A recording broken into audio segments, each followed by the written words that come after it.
The reality is binge eating is very stressful and all-consuming. And while it might not feel so good in the moment, what is actually worse is what happens the day after. And I know that you have been there before. You experience a binge in the evening and you wake up feeling endless amounts of guilt and shame, thinking, how could I have done this? I'm not going to do this anymore. I'm going to start a diet today or start restricting today because I can't have that happen again. If this is you, first I want you to know that you are not alone. And second, we're going to be talking about what is a binge versus a perceived binge, why this might be happening for you, and I'm going to offer some tips that you can do the day after a binge that can feel helpful if you're feeling stuck and wondering, what do I do the day after I experience a binge? But before we dive into things, let me introduce myself. My name is Catherine Metzelar. I'm a registered dietitian, certified intuitive eating counselor, here to help you create peace with food and your body so that all of it takes up less headspace and you can live your life with more freedom, pleasure, and abundance. When you get stuck in cycles of binge eating, it feels like you can't get out of it. And every time you probably are telling yourself the same thing. I'm not gonna do it again. I'm not gonna bring those foods in the house. How could I have done this? I should go exercise. And so many other things that you're probably pretty familiar with right now, but you can't seem to get yourself out of the cycle. You keep getting stuck in it. And what happens? You look to our culture and to the world around you to try to find solutions. And because you exist in a dieting culture, oftentimes the answer that you get is that it's your fault, that you need to restrict even heavier, and or it's the foods that you're eating that are the fault of the binge eating experience. So if you just cut out certain foods, go on X diet, or figure out what's wrong with you, then all of this will be resolved. But if that was true, if that was the answer, you would have resolved the binge eating already. Before we dive into why you might be experiencing binge eating and more specifically what you can do the day after, let's talk about and define binge eating versus perceived binge eating.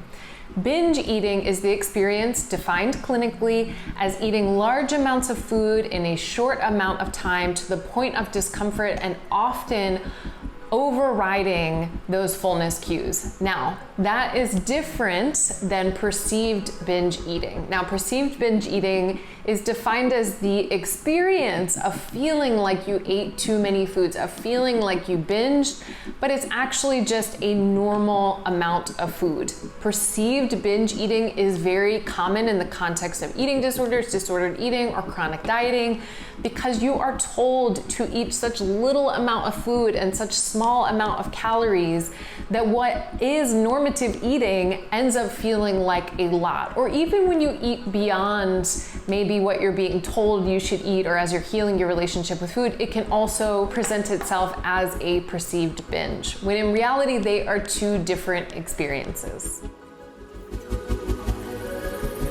You definitely want to take a listen to this.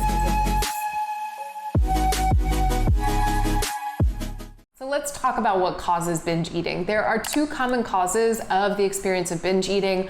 One is that binge eating as a behavior developed as a way to deal with, manage, cope with really difficult things in your life. We are only given so many tools when we are younger, and often not given very many, let's be honest.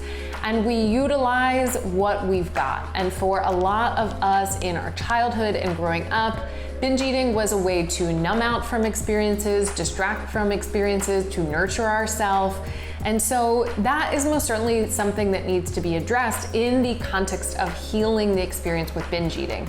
And I want you to be mindful of the second reason, which is really what I want to address today, which is the experience of restriction on binge eating. Now, when I say restriction, I'm referring to the process of restriction around food. Now, this can be the actual practice of restricting food, of not bringing food into your house, of not allowing yourself to have certain foods or food groups.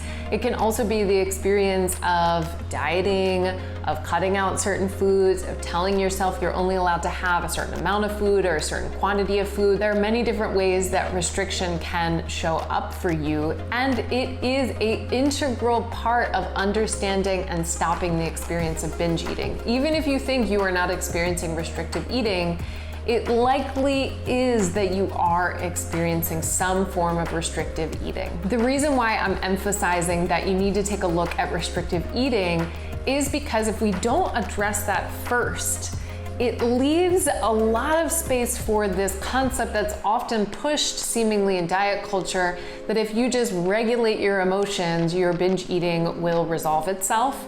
But if we're not addressing, for example, the restriction that's happening, if we're not addressing if you're getting adequate amounts of food and eating regularly, for example, we're missing a huge part that ends up just getting blamed on the emotional experience that you're having, and then can get you stuck in cycles of even more guilt and shame, in particular shame, and feeling like, well, there's gotta be something wrong with me because I can't figure out how to stop binge eating. The day after having a binge eating episode can feel almost like a hangover, what some people even call a binge eating hangover.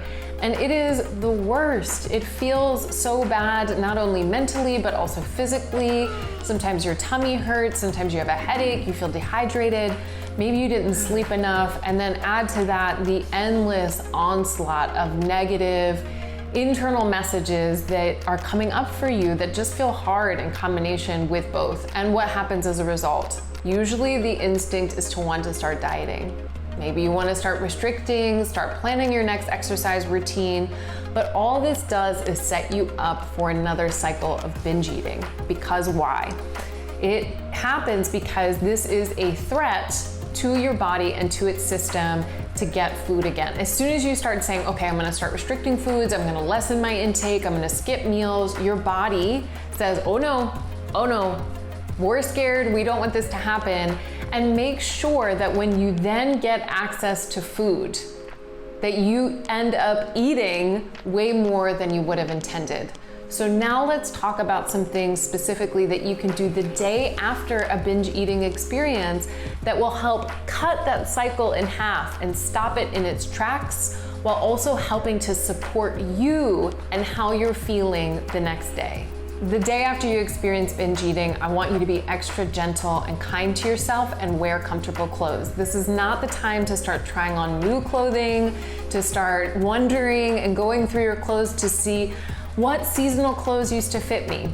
No, I want you to be choosing clothes that feel loose and comfortable, no tight waistbands, things that have a lot of extra room in them, so that you're not drawing even more attention to your body in a way that's already feeling uncomfortable for you. Second thing is to engage in gentle movement. This can look like going for a walk or doing some gentle stretches. This is very different from engaging in punishing exercise. A gentle walk is not a walk to burn off the calories or food you've eaten, and your stretches are not meant to induce a sweat. This is a way to move your body with some gentleness, because there is some excess tightness in your body that can come from the anxiety that arises the day after you have a binge, or the sadness that can arise the day after a binge. These are ways, if it's accessible, that you can offer some gentle movement when you're feeling either anxious, really high, or sad, really low. The third thing to consider the day after a binge eating experience is that you might feel extra activated. And this just means that your nervous system is feeling really afraid, you're feeling all kinds of emotions, and when you're in that state, it's not usually a good idea to engage intentionally with the mirror or with your reflection. This means that it might be helpful for you to intentionally avoid mirrors. This can look like covering mirrors, this can look like making sure to not look at them, or any places where you usually check your reflection. Because you're in that activated state, it tends to make things worse. The fourth thing to consider is that it can feel incredibly lonely when you are stuck in cycles of shame, feeling like there's something wrong with you. So to break that cycle of shame that most definitely comes up after you experience binge eating is to schedule time with a buddy and/or connect to a support group. This does not mean that, for example, if you schedule time with a buddy, you need to be talking about the experience of binge eating or your relationship with food. This just means that you need to know that if you're experiencing shame, your body and experience is going to be telling you to isolate yourself, and that the isolation tends to make the shame even worse. So one of the ways that we stop shame in its tracks is by spending time with other people. You can do this again by scheduling time with a buddy or connecting to a support group related to healing your relationship with food. And the last thing I want you to consider is a somatic technique related to using ice cubes. This is a technique that I want you to consider using if you are having lots of ruminative thoughts about your body and about food the next day, which is very common, but you can't get out of it. You keep noticing, thinking, did I gain weight? I'm afraid of my body changing. What diet am I doing? And you just can't get out. It can often be helpful to do something that helps you to focus on something else. So this technique involves you going to get ice cubes. You take an ice cube and you hold it in your hand for as long as you can. Now, I don't want you to hurt yourself. Of course, you can drop the ice cube at any time you want, but the idea is that your attention starts to focus on, because it has to, the coldness of the ice cube in your hand, and allows you just a break for a little bit from all those ruminative thoughts. And lastly, the most important advice I have for you the day after binge eating is to not skip meals. And this will go in opposition to everything in your being.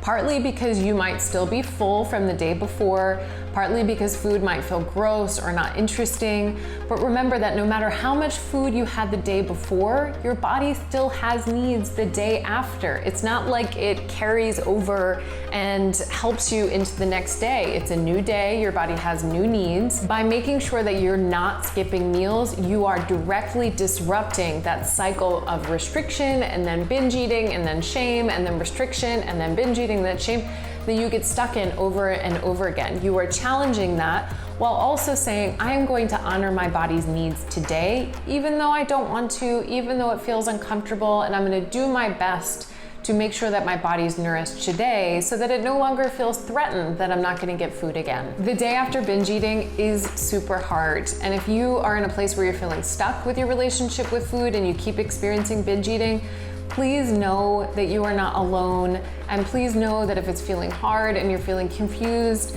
it's okay. It's okay, because we exist in a dieting culture that is constantly telling you that it's your fault, but guess what? It's not your fault, and there are ways over time to significantly decrease the experience of binge eating, if not to eliminate it entirely. I hope that you like this video. If you want more, be sure to subscribe to this channel so that you can get notifications as soon as I post new videos.